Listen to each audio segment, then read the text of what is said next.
High guys, welcome back to learn with Vaishali. खरं तर आज मला सकाळी लवकरच व्हिडिओ करायचा होता, पण असं झालं त्याचं मी पार्लर ओपन केलं आणि नंतर आज संडे असल्यामुळं आवर्जून क्लायंटची सुरुवात झाली आणि मग कंटिन्यू क्लायंट करत राहिले. आणि जो असतं की आज आपल्याला काहीतरी टॉपिकवरती शिकवलं पाहिजे किंवा आपण आज शिकलं पाहिजे हे जे होतं, तर मी म्हटलं नको, आज आपण थोडंसं वेगळ्या वेने आज इंग्लिशविषयी जाणून घेऊ किंवा बोलू. तर आजचा टॉपिक आहे की आपला जो सेल्फ कॉन्फिडन्स पूर्णपणे जर आपण विचार केलाच की इंग्लिशमुळेच डाऊन होतो, तर हे एकदम चुकीचं आहे. कारण काय माहिती का, आपण बाकीच्या आपल्या स्किलमध्ये खूप छानपैकी इम्प्रूव्ह करतो किंवा त्याच्यात 100% आपला कॉन्फिडन्स असतो. पण आपल्याला नेहमी असं वाटतच असतं की अरे यार, माझ्या समोरच्या जे क्लायंट आहे किंवा समोरचा जो व्यक्ती आहे खूप छान इंग्लिशमध्ये बोलतो आणि त्यावेळेस मला कुठेतरी डल कमीपणा वाटतो. आणि मग असा आपण विचार करतो आणि मग परत आपण इंग्लिश शिकण्यासाठी सुरुवात करतो. आता गोंधळ काय होतो, सुरुवात करतो 8 दिवस आपण शिकायला लागतो की सब्जेक्ट असतो, वर्ब असतो, ऑब्जेक्ट असतो. ह्याची सुरुवात होती. मग आपल्या मनात येतं की अरे, हे तर मला येतच, हे तर मला येतच. पण हे जे मला येतं म्हणतो ना, तिथेच आपलं घोडं पेंड खातं. ते असं की आपण सब्जेक्ट, वर्ब आणि ऑब्जेक्ट जे असतं ना, ते रेग्युलर लाईफमध्ये यूज नाही करत आणि तिथेच आपलं चुकतं, ते आपल्याला कॉन्फिडेंटली इंग्लिश बोलायला येत नाही. आता आपण साधं एक्झाम्पल घेऊ, जसं की मी सांगते, let me tell you about my self and my hobbies. My name is Vaishali. I am a makeup artist, hairdressers, and beauty. I run my own beauty parlor. I love teaching English.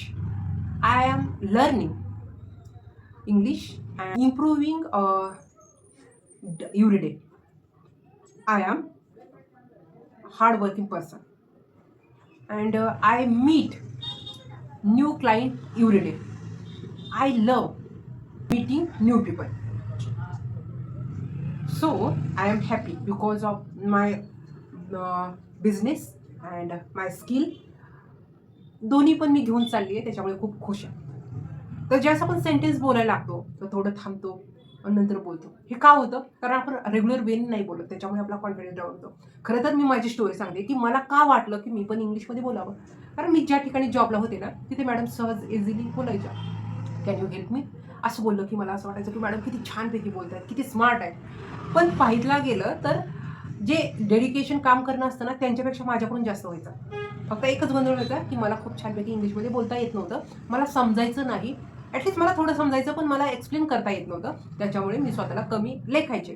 पण मी असं म्हटलं की जर skill improve करू शकते, जर मी घर छान हँडल करू शकते, तर का नाही मी इंग्लिशला समजू शकत. खरं तर इंग्लिश असं एक मोठं टेन्शन घेणारी गोष्टच नाही आहे. इंग्लिश ही फक्त लँग्वेज आहे आणि ती अंडरस्टँड करायची आहे, थोडंसं बोलण्याचं ट्राय करायचं आहे. त्याने आपण जिथे ट्रॅव्हलला जातो तिथे खूप छानपैकी आपण स्वतःला एक्सप्लेन करू शकतो की आपल्याला काय पाहिजे, काय नाही आहे, मला काय कम्फर्टेबल आहे, हे सांगण्यासाठी आपल्याला ही लँग्वेज समजून घ्यायची आहे, शिकायची आहे. तर खरं तर आता ह्याचा जो भाऊ असेल तुमच्या डोक्यात, तो कमी करून टाका. तिला फक्त आपण समजून घेऊ की कशा वेने आपण बोलली पाहिजे. एवढं जरी समजून घेतलं ना, तरी आपलं जे टेन्शन आहे खूप खूप मोठं, ते खूप कमी होऊ शकतं. आणि तुम्ही सुद्धा रोज थोडी थोडी प्रॅक्टिस, जसं की माझे व्हिडिओ पाहत आहे त्यातून प्रॅक्टिस करून करून स्वतःला इम्प्रूव्ह करू शकता. जसं की मी स्वतःला इम्प्रूव्ह करण्याचं पाहते तसंच. तर मला आजच्या आवर्जून टॉपिकमधून सांगायचं आहे की जास्त टेन्शन न घेता लँग्वेजला समजून घेऊ आणि आपला कॉन्फिडन्स वाढवण्यासाठी आपण आपली मदत करू. Self help.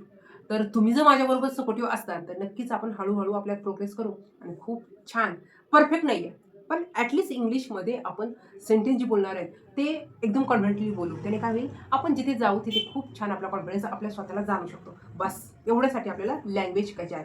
तर आजपासून स्वतःला चॅलेंज देऊ की खूप सारा लोड न घेता समजून घेऊ आणि बोलायचं ट्राय करू. बस एवढंच करू. तर आहे ना हे चॅलेंज तुम्ही स्वीकारायला, तर मी पण तुमच्याबरोबर आहे. आपण सगळे मिळून ह्या चॅलेंजचा ॲक्सेप्ट करू आणि खूप छान फ्लुएंटली इंग्लिश बोलू. तर चला भेटू उद्या नेक्स्ट व्हिडिओ. बाय. आणि हां, तुम्ही आवर्जून व्हिडिओ पाहिला आहे तर लाईक करा, कारण तुमचं एक लाईक मला खूप छान एन्करेज करतं रोज नवीन टॉपिकसाठी. तर काळजी घ्या. बाय.